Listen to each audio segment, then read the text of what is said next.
Now, I'd like to point out that we're supposed to be professionals here, people, and we're supposed to be doing a show. So let's try to make that happen. We now have order out of chaos. We're good. All right. Let's get this going. Hi, I'm David Fitzgerald, and I took a left at the Valley. I know we shouldn't have to scream that we're atheists. You know, we don't have non-astrologers and all that. But with the religious people taking over the world, I mean, we can either speak up or be pushed into a corner. I'm proud to be an atheist, a skeptic, a non-believer, an infidel, a heathen. I call it how I see it. I say it's ignorance and you just call it faith and unsubstantiated claims. That's something to be ashamed. I'm an atheist.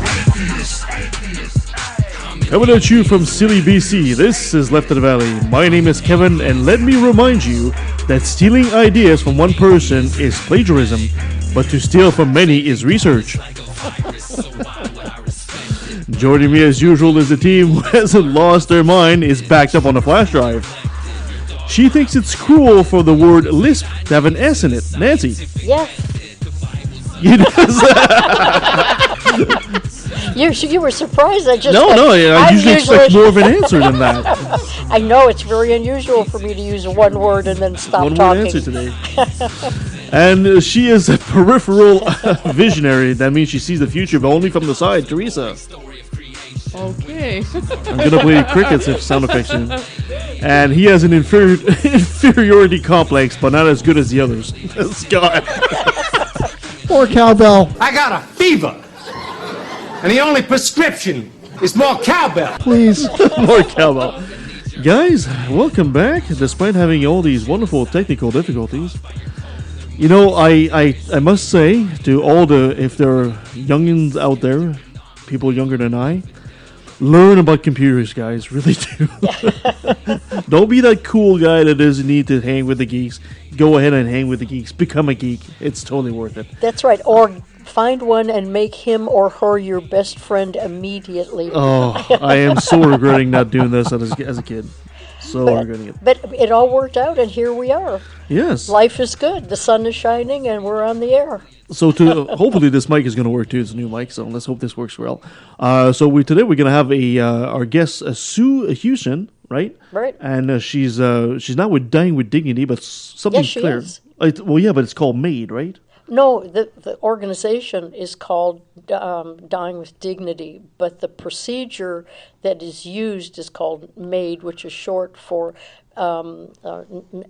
medical assisted. Medically assisted in dying. Oh, in dying. Okay. Oh man. Medical assisted induced dying, maybe. Yeah. No, medical it's assistance in going to be in dying. In dying. Right. So anyway, we're going to have fun with that. But for now, let's do a bit of chit-chat. I've got a few things, actually 2 things, but the elephant in the room, I guess. But first, I guess, you guys know Ayan Ursiali? What's it? Ayan Ursiali. No. You're an atheist, you don't know Ayan Ursiali? No. Bow your head in shame, Scott. I'm bowing. Well, 47-year-old Ayan Ursiali had to cancel a tour that was due to begin in Brisbane in Australia. Her appearance had been opposed, apparently, by a prominent group of Muslim women. Ayan Ursiali wrote the book Infidel, which I have here somewhere, and she's a very vocal anti-Islam person, and she was part of the Dutch Parliament, and she started making a movie with Theo Van Gogh about how Islam treats women. And they assassinated Theo Van Gogh in the street, and with a dagger in his chest and a note saying she's next. And she's been since then. She has bodyguards all the time with her because she's a target. And the regressive left, I guess you should call that, are trying very hard to make sure she doesn't speak. And they protested her speaking at this tour in Brisbane.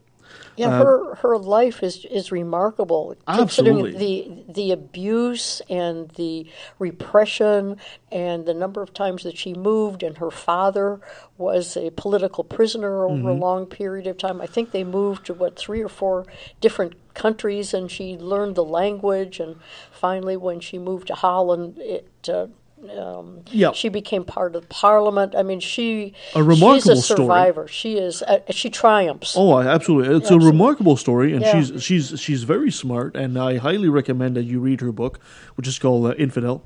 And it's been a tough life for her. And now, of course, these people are doing their best. There's even a video going on Facebook addressing her directly, saying, "You're not speaking for me. You're not speaking, women covered with their veil and all that." I really hate how the regressive left is doing their very best to try to normalize Islam.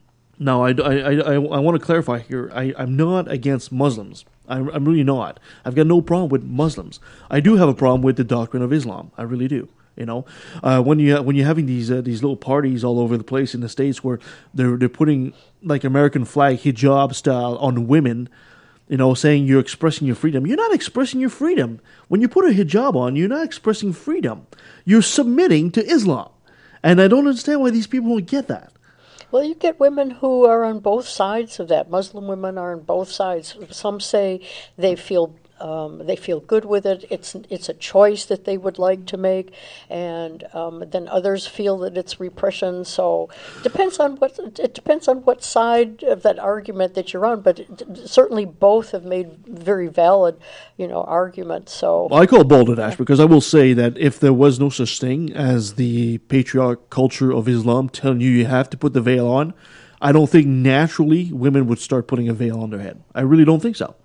If you were born not born into the religion, it would never ever come to mind unless you had like a fuzzy hair day, like Teresa had yesterday. Wow, he was patting me. Well, before you leave the show and feel insulted, it's been wonderful having you up to now. I personally have enjoyed being with you, and I hope we'll miss you unless you get an apology. No. We love Teresa because Teresa she talks a lot, and whenever we ask her a question, she always comes up with the crickets. No, we're teasing her. Well done. We love her. I love you guys. I guess we should also talk about the elephant in the room of what happened this week. We'll talk about that chemical attack in Syria and the U.S. response to it. Oh, man. Speaking of Republicans and the elephant in the room, where do you go from there? It's a very scary scenario. It is a very scary scenario because now as we speak, apparently there is I can't confirm this, but I just read this morning that apparently there's a Russian ship en route right now as we speak, as we're recording this, to meet the ship where these Tomahawk missiles from the American ship. So now the Russians are moving their boats close to proximity to the Americans. It's a recipe for a disaster. It is. I'll tell you a fantastic conspiracy theory that I heard yesterday, and that is that Putin has orchestrated this to make Trump really look good and to give him a distraction, and the whole thing is being orchestrated so that his friend Donnie gets the credibility that he deserves. The other conspiracy theory is that since they used 59 Tomahawk warheads, not missiles, that actually Trump used them so that he has an excuse for the military to build up their stock, in more Tomahawks, therefore giving the military-industrial complex a little infusion of cash.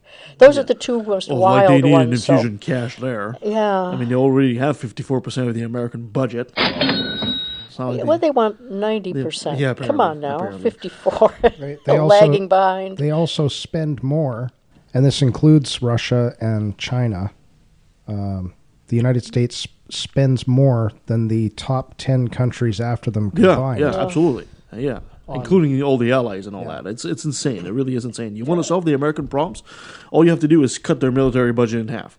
That's all you have to do, and spend that money somewhere else, and it would solve all the Americans' problems right there.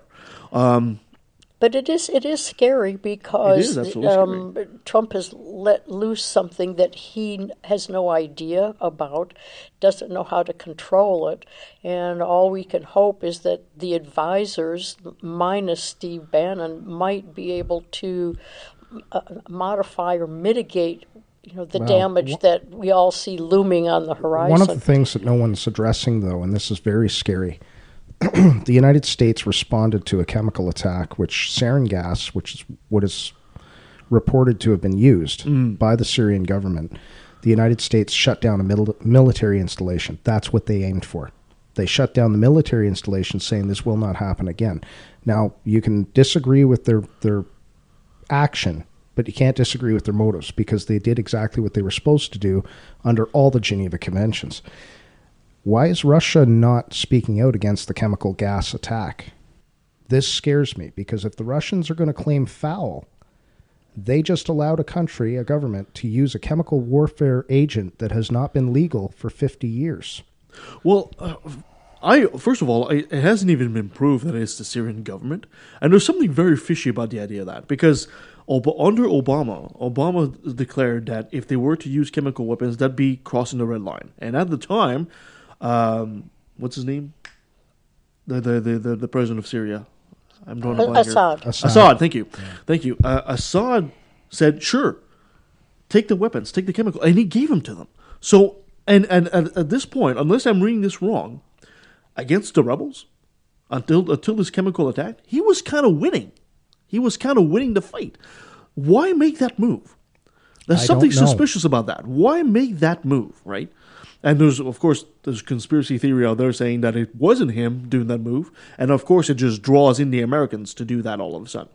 I don't know. Well, and again, so who's responsible? Who's responsible for the gas attack? There's too many things we don't know at this point to make a good judgment call on this. And either way, we can easily say that this is a black powder keg that just might blow up. There's a play happening over there somehow, and it's very scary, because the Russians are being played and the Americans are being played at this point. Yeah. We don't know who's pulling the strings, but it's very disturbing that the Russians haven't called on the chemical gas attack. They just called on the Americans shutting down a military base through force.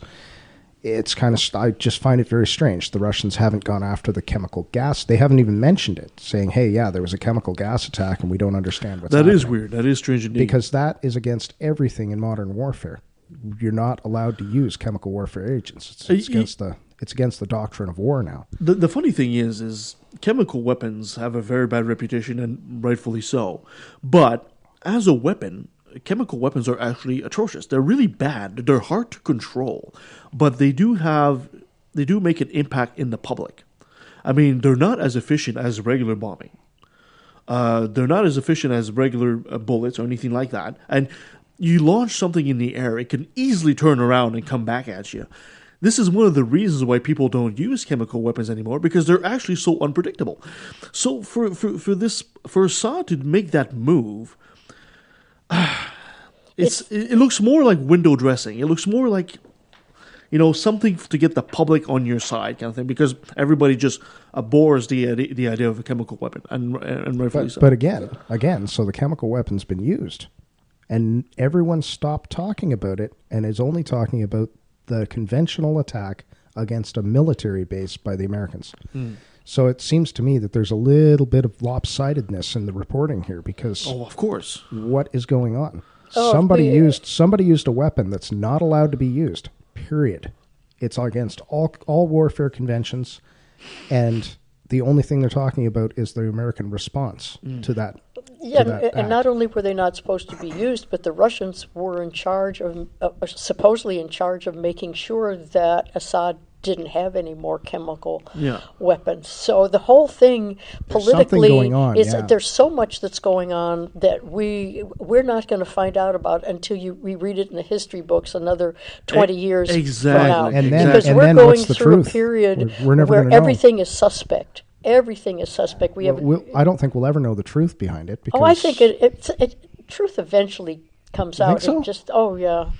But eventually, 50 years from now. Yeah, but we're living through turbulent times, which is a cliche, but we actually are. And in the midst of it, and not the Americans not having, the majority of Americans not having faith in what they're told, it just compounds what's going on. It does. And unfortunately, the American media has done such a fantastic job at discrediting themselves that now the public either way cannot or will not believe them, even if they told them completely 100% the truth. All these people with these conspiracy theories are coming out, and you can't really blame them, because even myself, as soon as I see something from an American source, the first thing I'm thinking is like, better go check the BBC, better go check, Al Jazeera. Go check Al Jazeera, BBC, exactly. Reuters. Because as soon as it says ABC News or Fox News or CNN, I'm thinking, I don't know.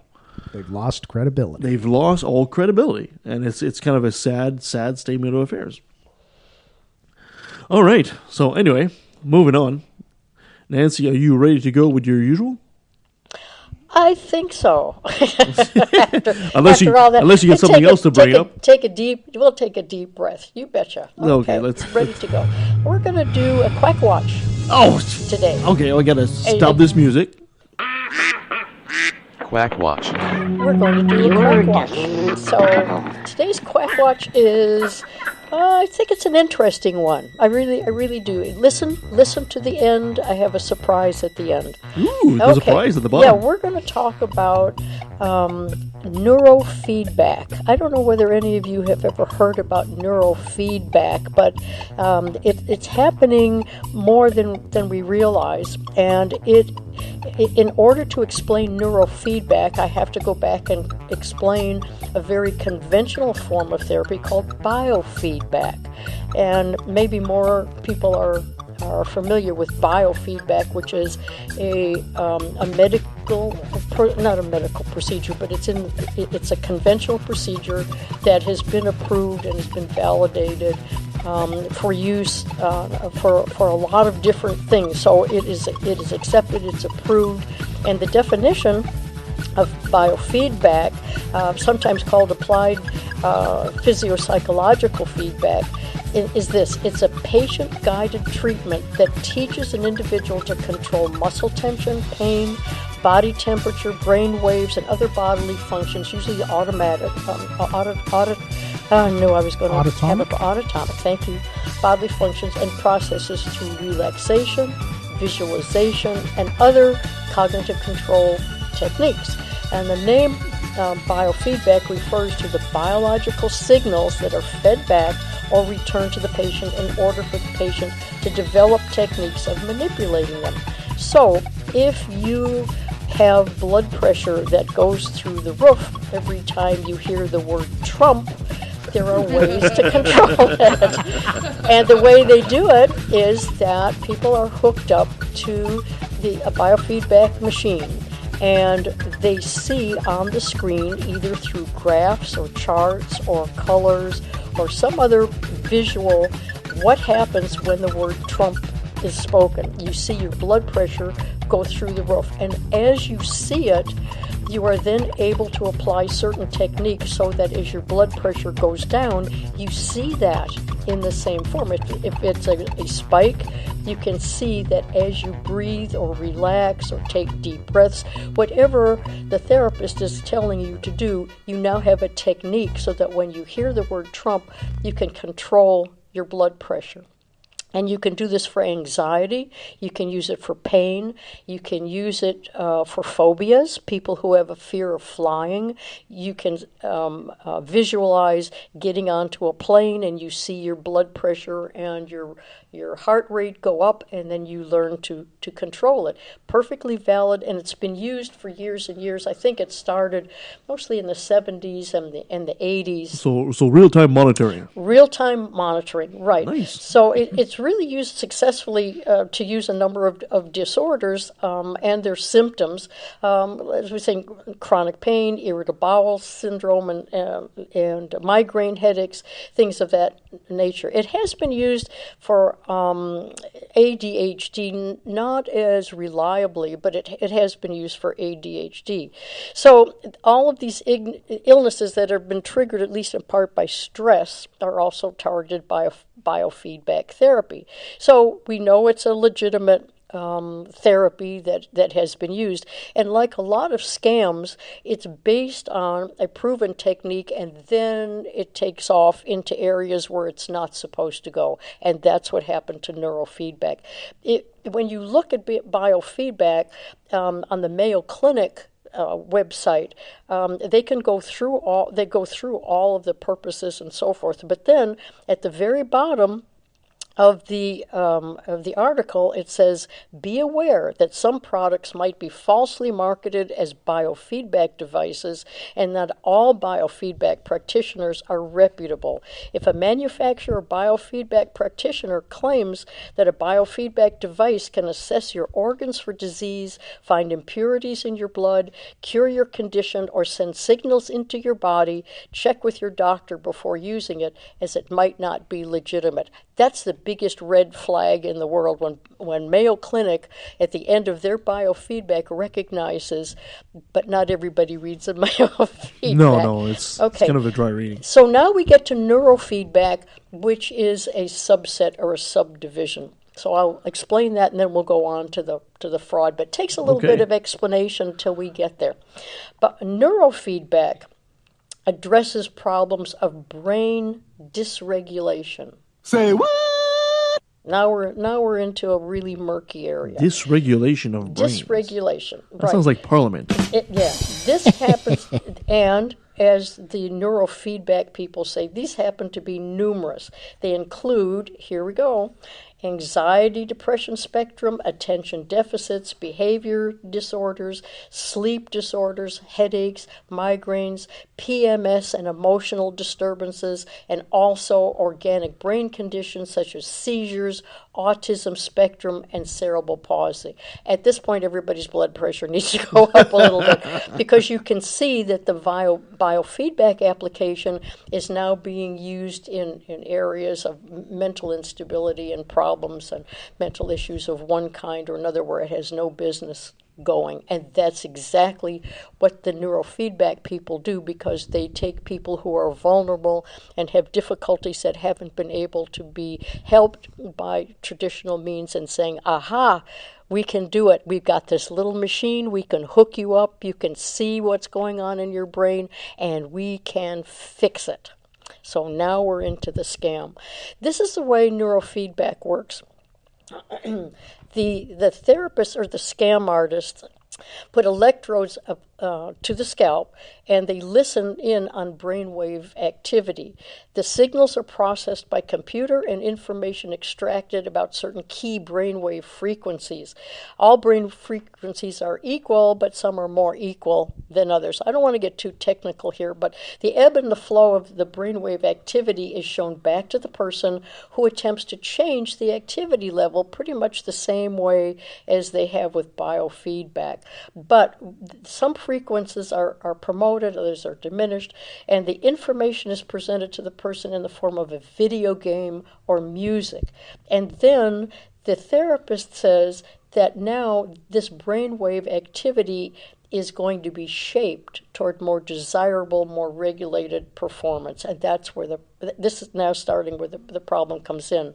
So the frequencies and the specific locations on the scalp where they're listening to the brain are specific to the conditions that they're trying to address. So if you put the electrodes here, they're going to deal with autism problems. If they put it there, they're going to deal with That sounds a lot like phrenology.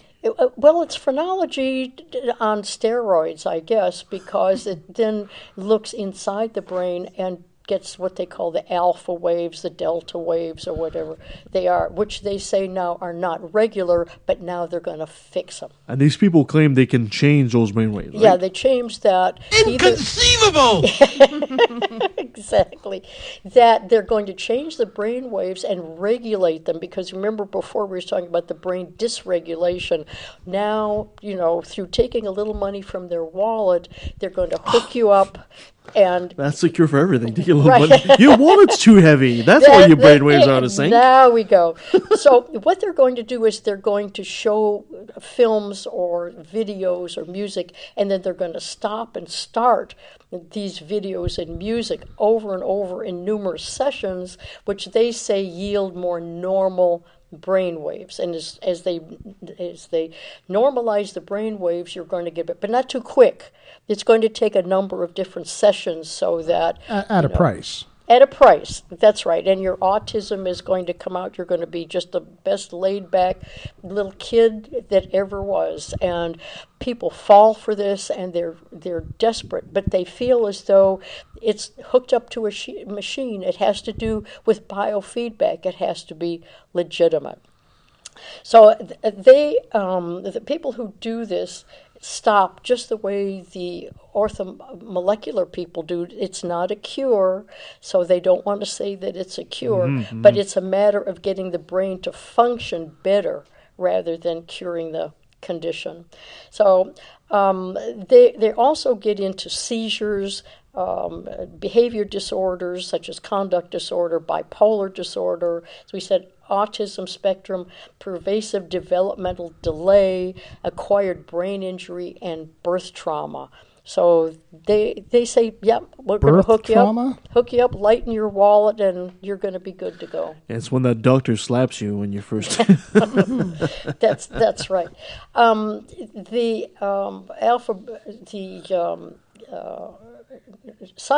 Many scientists have said, of course, that there are issues with it, and good research shows that the beneficial effects, any beneficial effects of neurofeedback, or sometimes called EEG feedback, were related to a person's belief in the technology, not to any alterations in their placebo. Indeed. Yeah, and another study shows that people are able to produce high level of these alpha waves even when under threat of mild electric shock rather than what they go through. So that's again shows that any research that has gone on to show the neurofeedback works is definitely flawed, because anytime that it's done with legitimate double-blind or other research studies, it doesn't work.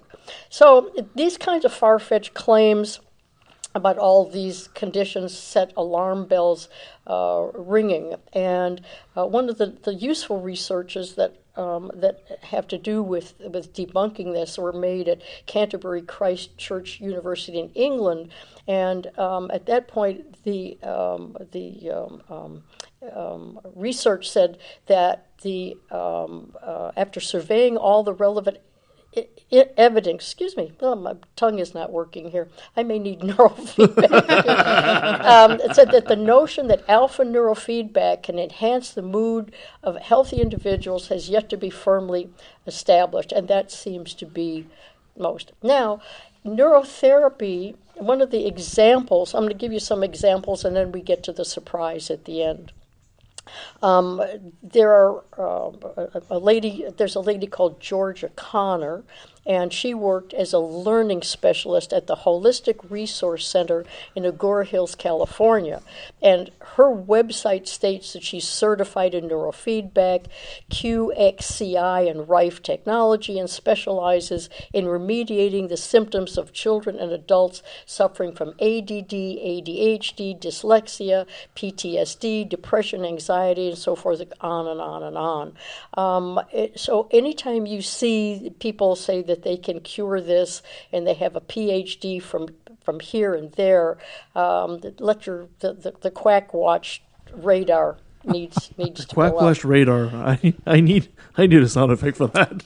Yeah, so there are several that I could cite, but I want to get to the surprise at the end. There is a company called NeuroCore Brain Performance Center, and it actually is a chain of centers, and they're based in Michigan. And they state that their primary approach, which they call neurofeedback, EEG, biofeedback, so forth, is effective against attention deficit hyperactivity disorder, ADHD, anxiety, most of the ones that we've already gone through. And so they say that the main treatment consists of hooking up patients to a device that records their brainwave patterns, showing movies to them and interrupting them when they become distracted. Neurocore asserts that this process retrains brains.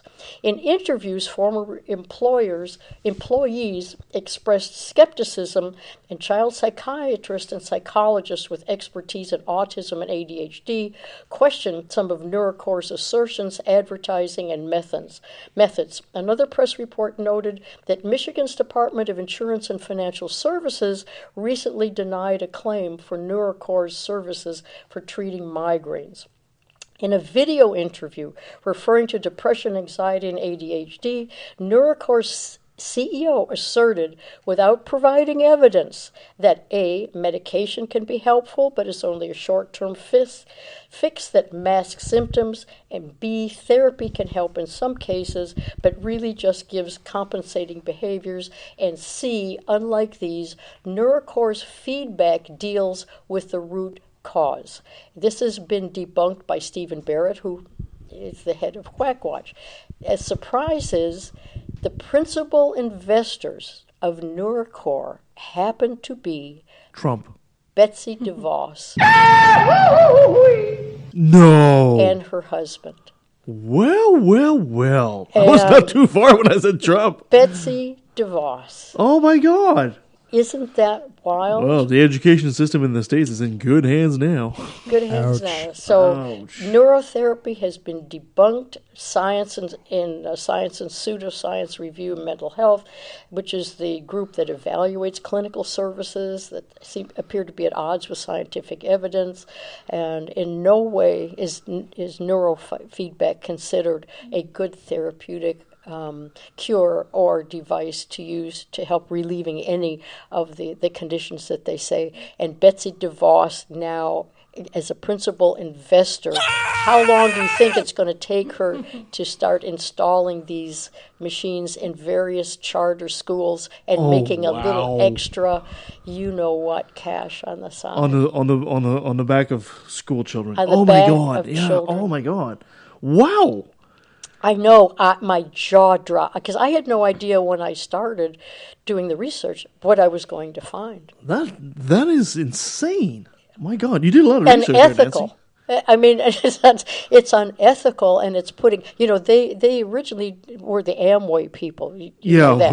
Okay, so they that tells know you how to everything you market. need to know right They there, know right? how to market, so they invested in Wow. this. That was So wild. So if you buy 2 machines and you get your friends to buy 2 machines, Right. That was quite a bit of research, Nancy. You need. I'll give you one of those.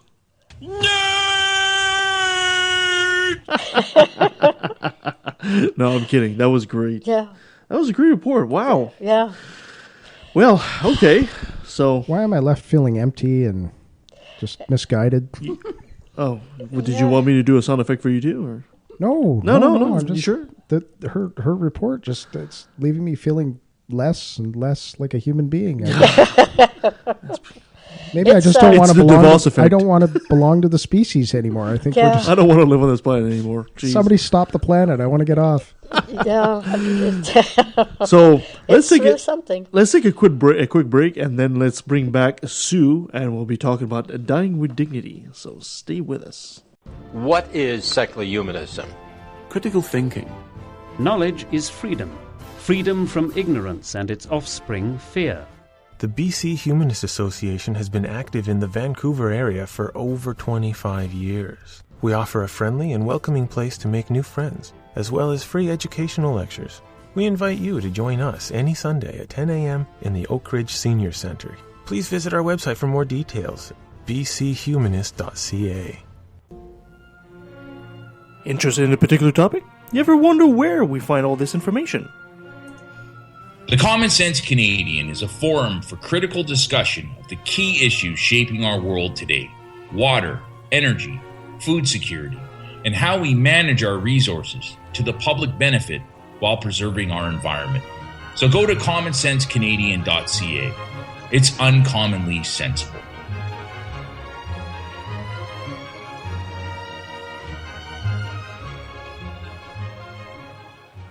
If If your skepticism is socially conscious and doesn't take itself too seriously, you might like life, the universe, and everything else.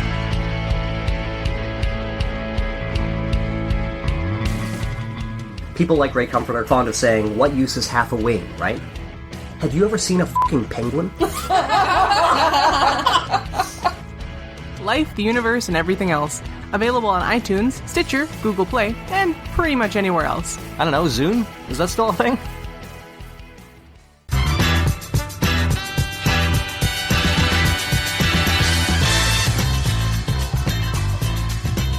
All right, so our next guest is from Dying with Dignity.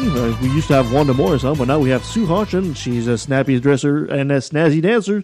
Sue, welcome. Kevin, I'm happy to about the landscape of medical assistance in dying. Awesome. I think we lost you there for half a second, but that's okay. We got you back. Well, apparently there's others who are happy to have me here too. Yes, we're always happy to have you. So, Sue, there's been a lot of interesting news and developments. So why don't you catch us all up on what's been going on in I guess you can't even say the field of that, but what's going on with Dying with Dignity? Sure. So just a little bit of a recap. Medical assistance in dying has been legal in Canada, if you qualify, since February 6th of 2015 was when the Carter ruling came about, but it was a lag before we had the legislation. So the legislation officially came down June 17th, 2016. So Canadians have had a legal option to end their life with medical assistance if they qualify since June 17th. So Dying with Dignity as an organization has been around for over 30 years. And under our leadership of Wanda Morris, who you referenced as our CEO, we really saw that the time was right societally to accept medical assistance in dying, and that taking this forward was likely, hopefully, and eventually did. And in the Supreme Court ruling that gave us this right, that dropped the prohibition on assistance in suicide, with suicide being the criminal code word. With our Supreme Court ruling. And we worked very, very hard towards that case and coupled our efforts with the BC Civil Liberties Association to get us there. So there's a little bit of history, if you want to ask any questions to flesh that out, and then we can talk about what's actually happening for Canadians. Okay. Well, I guess we should start with last time we spoke with the people from Dying with Dignity. They were having issues with the previous government. Now there's been a change of government ever since. Mm-hmm. How are they interacting with you guys now? Right. Well, we have a seat at the table. I'll say that. And I will also say that as an organization, we are unhappy with some of the wording of the legislation. We were very happy with what the Supreme Court said in their unanimous decision. But as everyone knows in Canadian politics, the court rules on law. But Parliament is the one who actually makes the decisions on what that legislation for that law will look like. And the biggest going back and forth has been over the term reasonably foreseeable. And if you ask a lawyer about a term like reasonably foreseeable, that term will make sense to them. If you ask a physician what reasonably foreseeable looks like, they're going to shake their head and scratch their head and say, well, it's not really a term that we use. And in fact, Dr. Jonathan Regler, who is now our chair of our Physicians Advisory Council and a member of a new Canadian group of physicians who offer MAID, medical assistance in dying, the name of their group is CAMAP. Jonathan and his colleagues at CAMAP would much prefer to see the term reasonably predictable. And that gives us a bit more leeway. In fact, some providers of MAID to people are quite worried that the longer out from 6 months to expected death their patient is, the less likely that they may qualify. So there's a lot of uncertainty, whereas the Supreme Court ruling said that if you are suffering irremediably and progressively, continuously, then you qualify. Then is that's true with all the provinces? That's in the legislation for all the provinces? So that's our federal Okay. legislation. That's a great question, Nancy. Just to put this in context, the criminal code is a federal jurisdiction. Healthcare is provincial. So that's our umbrella law. And the really important thing to know is that... Oh, sorry, we lost you for half a second there. Oh, I'm sorry, guys. I thought someone was asking a question. I'll get back to where I was. So the Supreme Court, even though all the justices had great commentary on where they might see and how they might see this law looking in Canada, all that they really did was just change one section of the criminal code and make it no longer prohibited that you could have medical assistance in dying. So at the provincial level, at the healthcare level, that's really up to the various provinces how they want to make access and information for people under this national umbrella. And the other good thing about the law is that it allowed both physicians and nurse practitioners to assist people.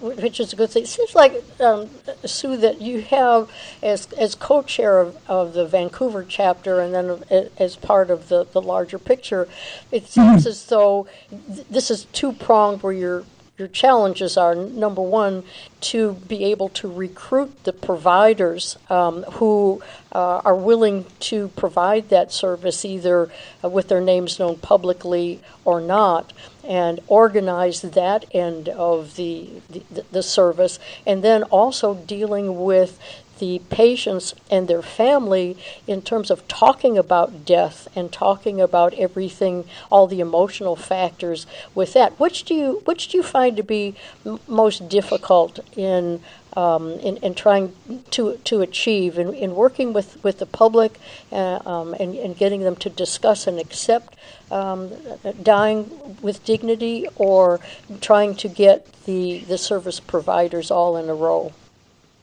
Oh, sure. That's a great question. It's a large question. I'm going to break that down a little bit. The legislation first came down in Canada. We actually had a lot of physicians working with Dying with Dignity in particular because they knew they would be supported. And we had vanguard physicians, in fact, here from Vancouver in particular, who reached out to us, worked with us nationally, and started providing training for other physicians. And now the physicians are really taking that on themselves with this new group, CAMAP, and that's as it should be. They're a professional group of physicians for physicians. We're a national advocacy group for citizens. So there's a bit of a national overview. I have to say that my passion in working for the organization is both at the grassroots, which is supporting individuals who are trying to access MAID in community, and then our overarching national aspect, mandate, if you will, is looking at policies and advocacy that ensure access and ensure that we have the best law for people who are looking for assistance at end of life. And to that end, we're still very concerned about the terminology, reasonably foreseeable. And also, it's impossible now to have MAID just based on your advanced consent. It's impossible for a mature minor, and it's also impossible for someone with a primary diagnosis that's psychiatric.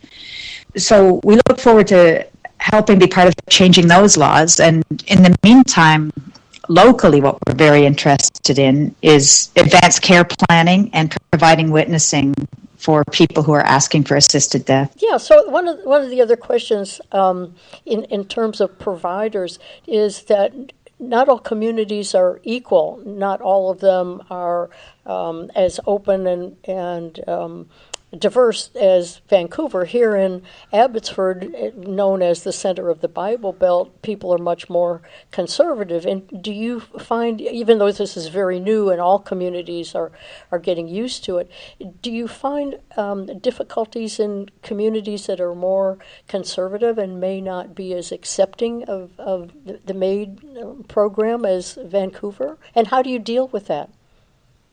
It's a really good question. And we have been expanding our communication and our reach within all of the health authorities in BC.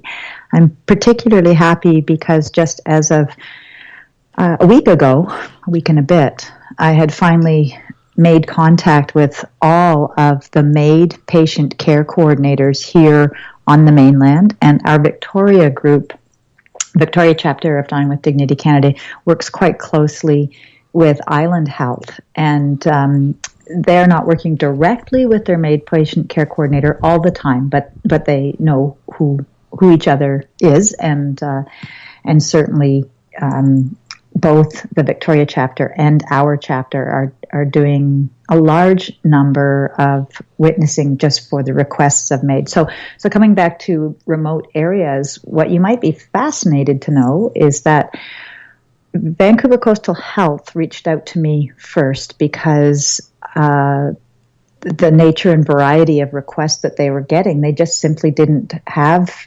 people who were requesting MAID who had witnesses. And unfortunately, that's another aspect of the federal legislation that we would like to see changed, is this requirement to have 2 witnesses if you are requesting assistance in death. So we'll continue to work on that. But for the time being, you need to have witnesses. And so we've been witnessing with Vancouver Coastal Health and Fraser Health, which is your authority.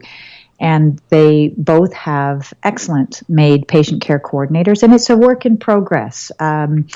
It's one thing to be happy about having legislation that allows this, and then there's the evolution of change. And as we all know, working with people, especially if they're uncertain what their thoughts might be around an idea like this, let's go in and be friends and start from the beginning and walk through this together. And that's really what we've been doing with the Vancouver Coastal Health folks, and also with Fraser Health Authority, and I would say that things are strongly heading in the right direction. And just as of a week and a bit ago, when I contacted Interior Health, their MAID patient coordinator emailed me back in less than 24 hours and said, "Funny, you should contact me. I need help right now."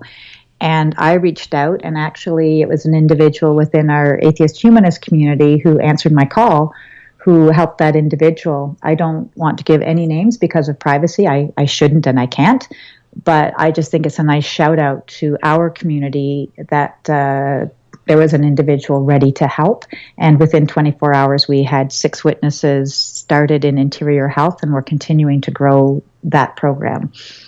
When I reached out to Northern Health, I was expecting that they would really need our help. We have a small population of people. Northern Health has about 300,000 individuals, which is about the population of Iceland, if you want to make a comparison. And in a geography, that's about the size of France. So I thought, wow, small population, really dispersed. They've got to be having trouble. But when I spoke to the MAID patient care coordinator in Northern Health, and I said, "So how can we be of help?" And she's, "Good, thanks. Don't need your help. We got it covered." And we had a fantastic conversation about how they had taken the bull by the horns in 2015. Once the Carter ruling came about, they really saw where this landscape was going to be. And so the patient care coordinator was named. She was working within the health authority. She works very closely with a physician who then liaised with other physicians.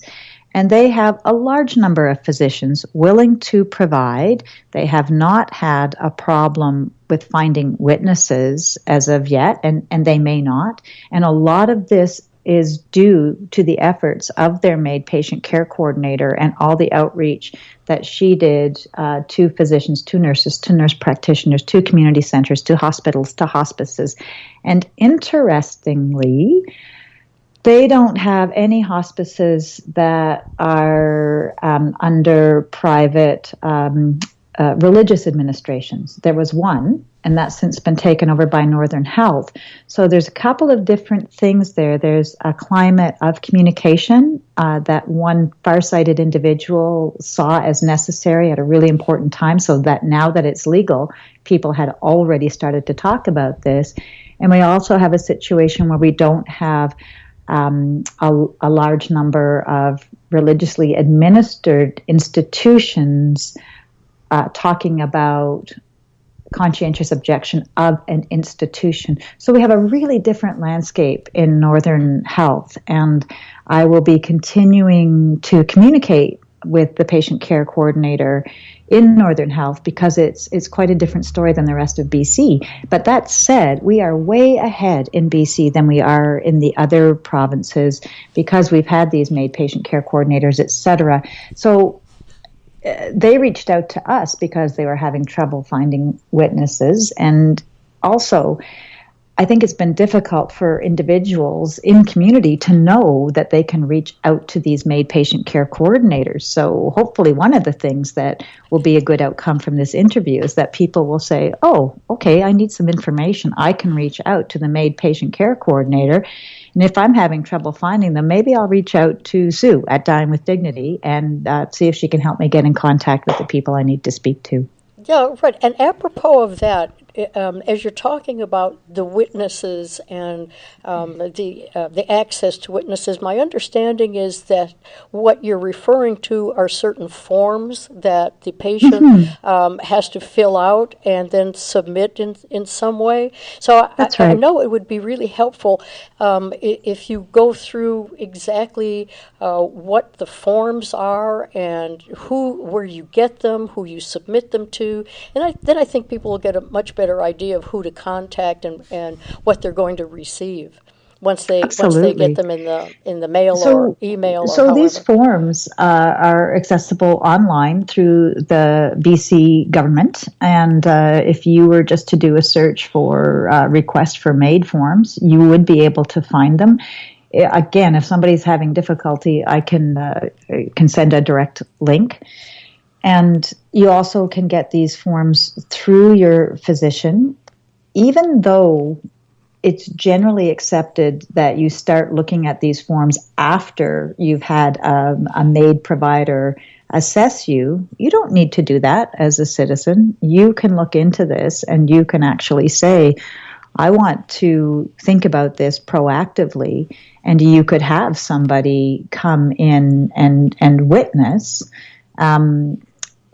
The thing that you need to know, though, is that if you choose to be proactive as an individual in that regard, one of the things that you are requested to do on your forms is that you need to have a medical diagnosis that is the reason that you're requesting made. And also, you must keep those original papers, because if you do, once you've decided, yes, I'm looking at this in the future and I want to get my affairs in order, those original request papers will have to go to the physician who provides your medical assistance in dying, and then that paperwork is kept with that physician. And actually, in BC, it will end up going to the coroner's office for now. Well, what is that? I'm sorry. Go ahead. I'm sorry, Sue. Go ahead. No, go ahead, Nancy. Well, I was going to ask you, what is it that the witnesses are witnessing? Is there, you were talking about a diagnosis, but then there's something, what is exactly that needs to be witnessed? Yes, and do you eliminate the witnesses after? Great question. We are not witnessing the death. We are witnessing a request. So in a sense, we are acting as a notary. And yet this is not a paid for service. In fact, it can't be. Whoever witnesses must be independent of the person making the request. They must be independent from that person's wealth and estate. They can't be in their will or be a beneficiary. They cannot be receiving money for what they're doing. So this is a voluntarily done thing. They cannot be a care provider for the person who's requesting. They cannot own or operate a healthcare facility where the person is residing. So you can see where the troubles come. Imagine that you have someone who's very elderly, who is left in their circle of friends and family, very few, especially if they've moved.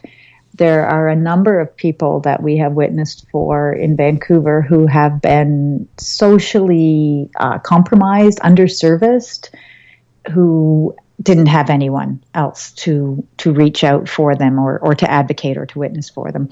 We've also run into several situations where the person was very clear that this is what they wanted and they qualified, but the people who could have been their witnesses didn't agree with their choice. So imagine being in that situation where you're clear, you know that you want to hasten your natural death because you are suffering, and the people that you thought would bear witness to your request abandon you at that moment. And this, I'll just be personal here for a moment. In situations where I've been a witness, in situations like that, I find it tragic and heartbreaking, and I'm very happy to be there for those individuals. So the form itself then gives permission for the maid service to be provided at a time where the term that you used before, so that the death is in the foreseeable future, and it outlines the conditions under which that service is going to be provided. Am I correct there? No, actually, that's incorrect, Nancy, but also a good question, because I sure see how this could be confusing. All we are doing wrong, in Nancy. those papers is witnessing that someone has requested medical assistance in dying, because that needs to be done currently under federal law. That needs to be done outside of the physician-patient relationship. And it's intriguing to me that we even need to have a diagnosis on there, because we're not there about anything medical at all. We're just there to say, yes, this individual read this form in my presence, appeared to understand what they were reading, and they signed it in my presence. And there's 2 witnesses required for that. If someone is unable to sign for any physical reason, and or if they have visual or hearing deficits, a proxy is needed as well to sign on that person's behalf. So there's a fair bit of coordination that goes on, and this is why it's so good to work with the MAID coordinators, because ideally, for those of us who are witnessing, we speak to the individual directly, but sometimes that can be tricky. So forging relationships with people who do know the individual and at least can be there with them while they're there can be really helpful. Again, if we're working with a MAID patient care coordinator or a nurse or a physician, they can't coach or represent the person, but at least there's somebody in the room who the requesting individual knows and might be able to answer a question if the person seems confused about the paperwork. So, Sue, if I'm correct here, because I've been trying to kill my parents for a while now. No, I'm just kidding. How's that going? Well, apparently what you're saying here is there is really no way around that. I can't, with your system and with the witnesses, it just cannot, I can't do that. I can't coach my parents to sign something without proper consent, I guess.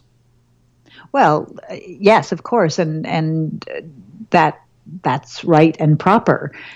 You could certainly let's just build a scenario here, Kevin. I mean, joking aside, let's suppose that that one of your parents was in a situation where they wished to request medical assistance in dying. You could absolutely be there with them when, let's say, it was Dying with Dignity Canada's volunteers or any other volunteers.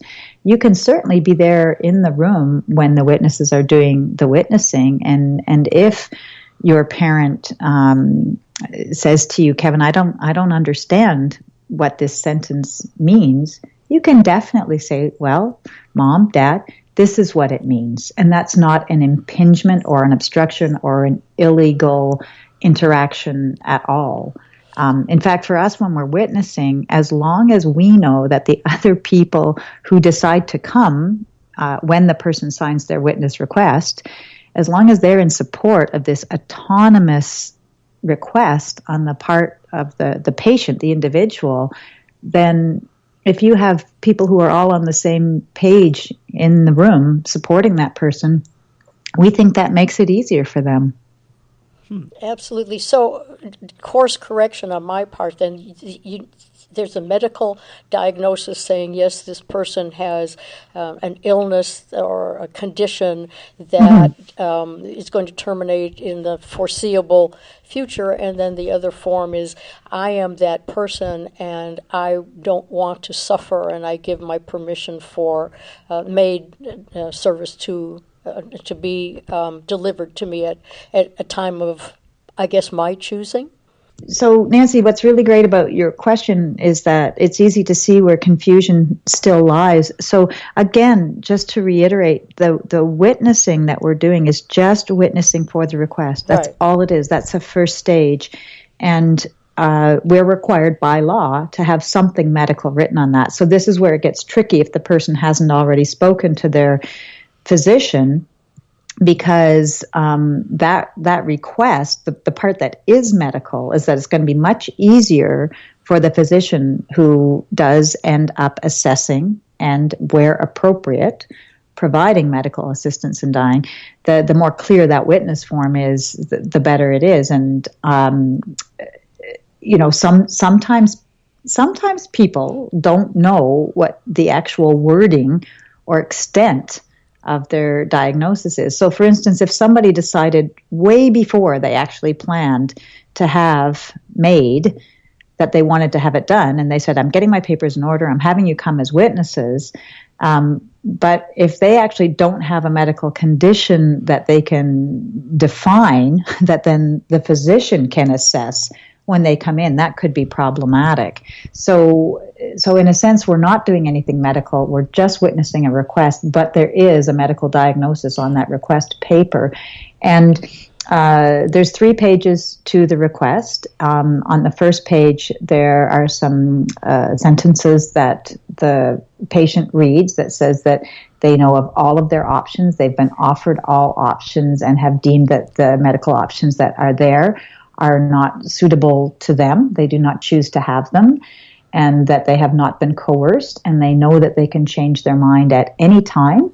And we are simply witnessing that they read those things, understood them, and signed and initialed it. And then on the second page, that's where the witnesses, both witnesses, have to initial and then sign that they are not a healthcare provider, they're not being paid, they're not a beneficiary of the will, as we had talked about a little bit earlier. So in many regards, it's actually very simple, but I think we tend to let our heads get very cloudy about notarizing things. And again, if I can just use that notary example, we are not notaries when we're going in, but we're basically, in a sense, we are notarizing this person's witness. We're validating that this person is who they say they are, because we have to have identification of who they are on the form, and basically just that they read and signed this document in our presence. So it's not a difficult thing to do, but it's difficult for people to find witnesses. It's difficult sometimes for them to understand what they're signing, but it's easy to go through and break it down, and then people go, right, okay, I get it, thank you for that. And so what happens when we're just validating that this is the person's request. That's really all that we're doing. So what happens when you have a patient that is, on the verge of passing on, but they don't have their mental capacity to understand? Right. So we can't help those people, and sadly, no one can with MAID. Now, hopefully, in a sunnier future, when we do have the ability to have clear written advanced care the Advanced Care Directive is a legal document in BC right now, but we cannot on that Advanced Care Directive at this point say that we're giving advance consent specifically for MAID, but we're working on it. So hopefully that will come in the future. And you're probably aware that the federal government tasked the Council of Canadian Academies to look at those 3 areas that I referenced earlier: advanced care, mature minors, and primary psychiatric illness as your primary diagnosis.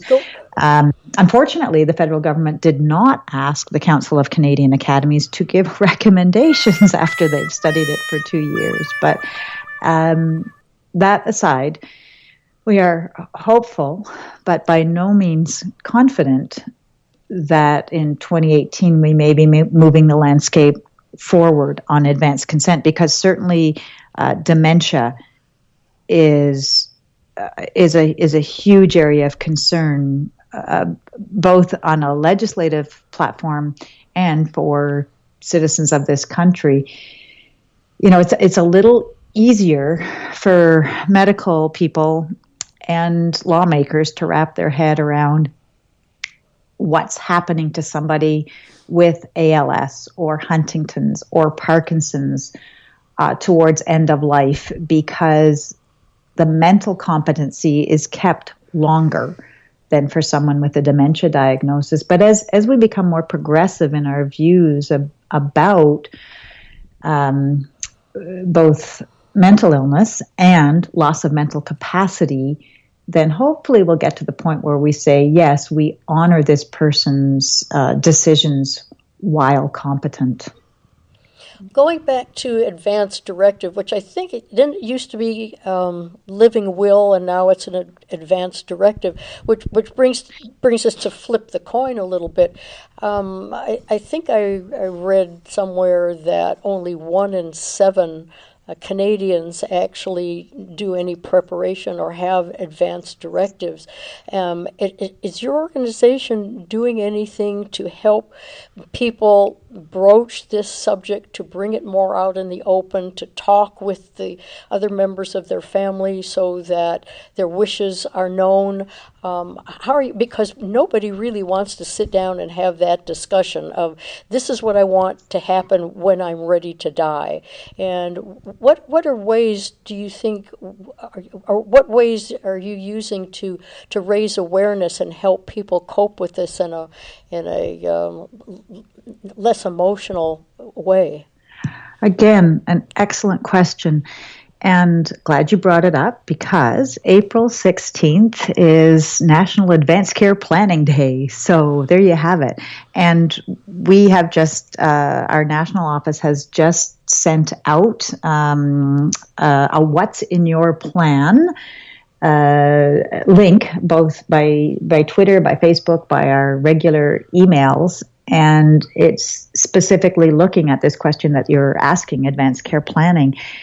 And our Vancouver chapter, we rewrote the BC Advanced Care Planning, I guess, brochure, if you wish, a little time ago, because people were asking us and they were growing impatient. And so we went, okay, well, we're just going to take what we know and rewrite this. So one of my colleagues, Connie Jorsvik, and I revamped our advanced care planning seminar, and she rolled it out on March 7th at the West Vancouver Memorial Library. She's doing another one June 6th. We have 3 planned in September for Tsawwassen Ladner and one other location that I forget, but in that area.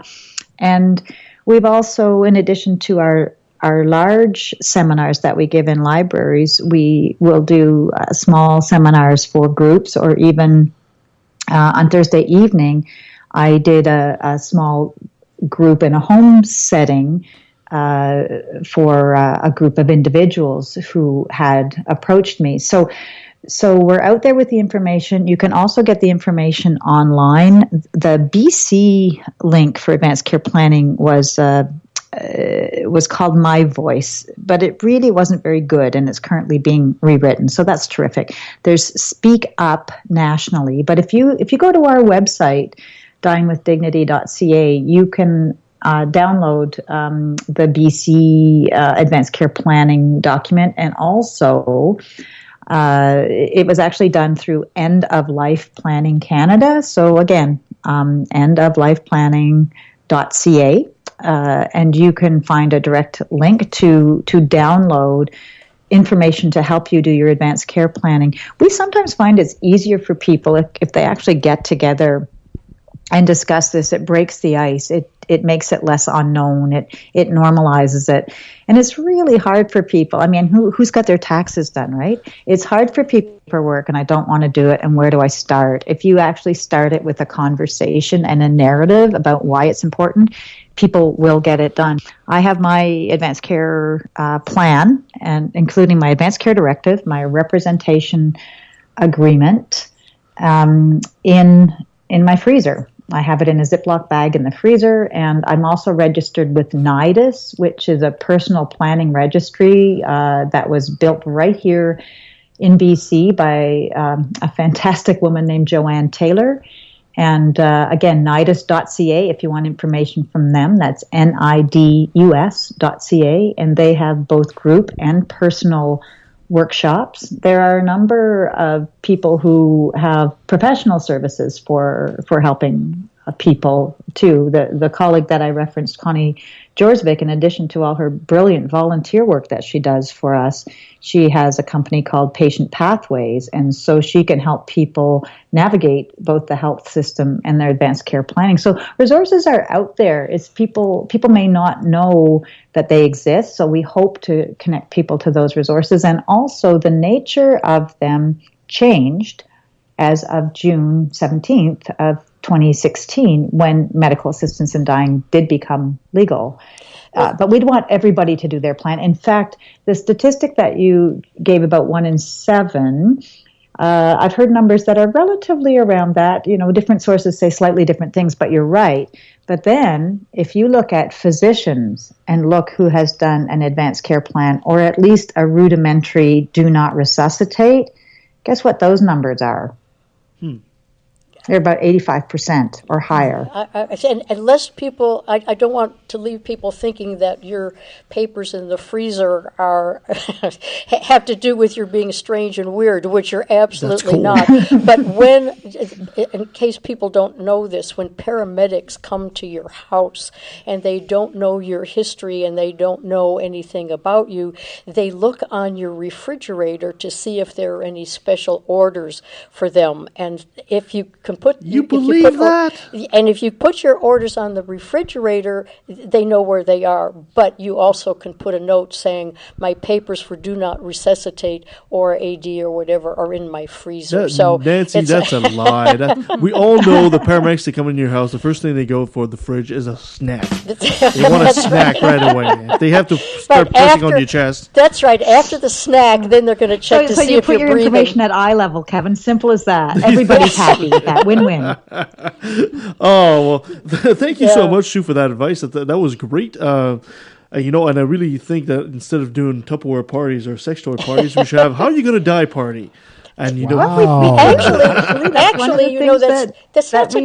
happy to talk about. Wanda Morris, our former CEO, used to often begin her talks by saying, talking about dying won't kill you. And and she's right. She is. And it's difficult, but it's the greatest gift you can give your family. If you come to the stage where you are unconscious, whether you're in a coma and you cannot make decisions, it's your loved ones who are going to have to make the decisions as to whether or not the doctor should give you antibiotics, whether or not you should have surgery, whether or not you should be intubated. And if your family who loves you knows what your wishes are, you are giving them such a gift, because you're not leaving them wondering, am I doing the right thing? There are so many sad things about dying and being responsible for someone else who is in the throes of dying. And if you can make it easier for them, you're giving them something that'll make it recovery and grief a little easier in the future for them. You know what I left from my kids? I said, if I'm plugged and they have to decide to unplug me, I said, unplug me, wait 10 seconds, and then plug me back in. See if that works.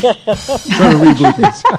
Is it turned on? Did you plug it in? We're going to have the electronic Nancy, Kevin with us forever. Family, though, one thing I'd like to add is that in families that are functional and do have a lot of love, you're absolutely right. But I would say to you that one of the good things about doing a representation agreement is that sometimes it's actually not a family member that you want making those decisions for any variety of reasons. So on your representation agreement, once you've chosen your representative and an alternative representative, make sure that that's someone who really does know and understand your wishes, that you've talked to them about your advance directive, and that they're good in a medical crisis, and that you can count on them to make those hard decisions when you have lost competency to make those decisions for yourself. My representatives are not family members, partly because I live very far away from my family, and I chose two strong friends who are professional women and peers because I know they're going to trust me if something happens to me. The other thing about your representatives and your advanced care directives, too, is that once you've done them, keep them updated.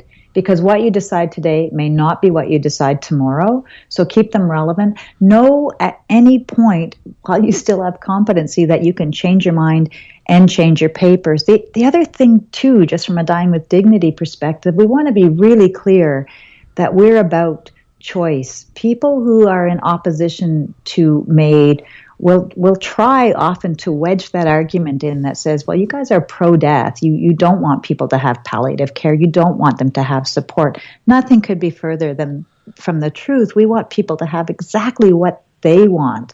And if their choice at end of life is a hastened death, then we support that choice as well. Mm-hmm.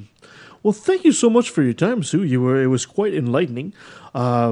Before I let you go, could you remind our friends where they can find you or if they want more information on the subject?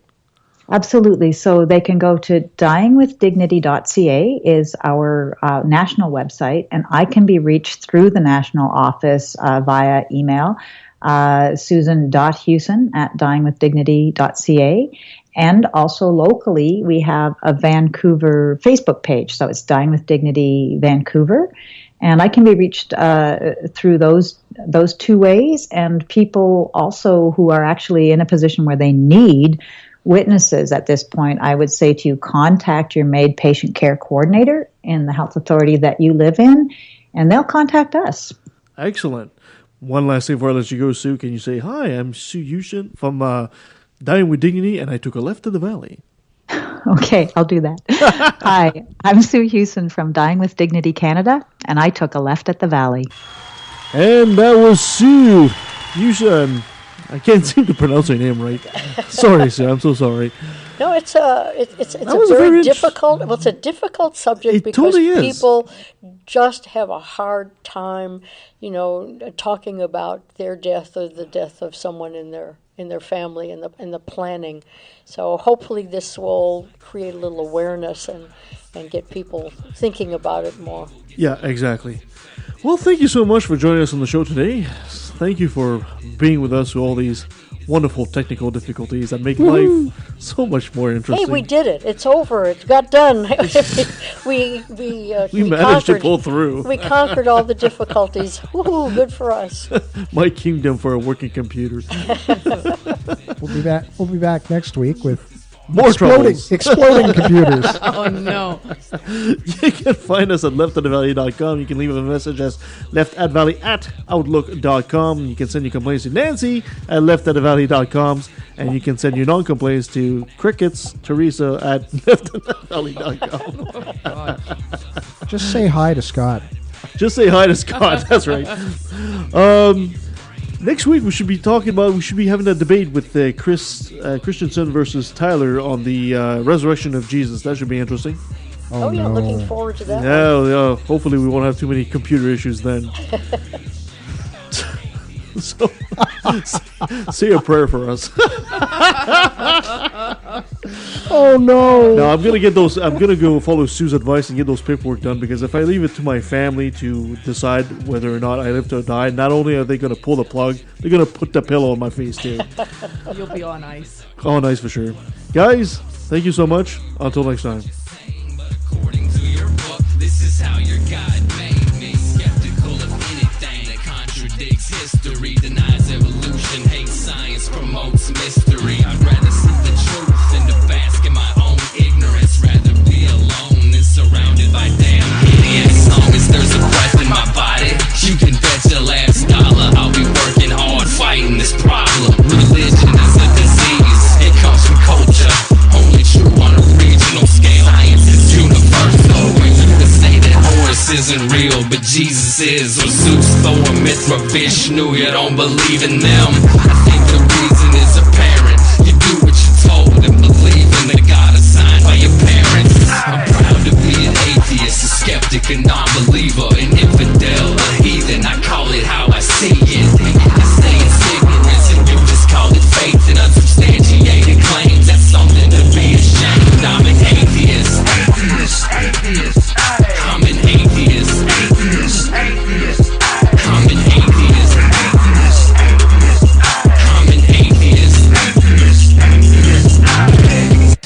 me take a sec, don't mean it sounds so hateful, but I swear to God, pun intended, I find it disgraceful. The thousands of children are raped by priests, and since they're holy men of God, they get away scot-free. And the Pope does his very best to keep it on the hush. Don't wanna affect business, he loves money too much. We know that they love the kids, but how the fuck can we protect them while they planning to molest them? We teaching them to respect them. Fuck that. The system is broke down, working backwards, and the only action or tactic I plan to practice now is to attack them. The parties of God's hands are blood-stained, millions of murders by believers, and they're all in God's name. And let me take a sec, don't mean it sounds so hateful, but I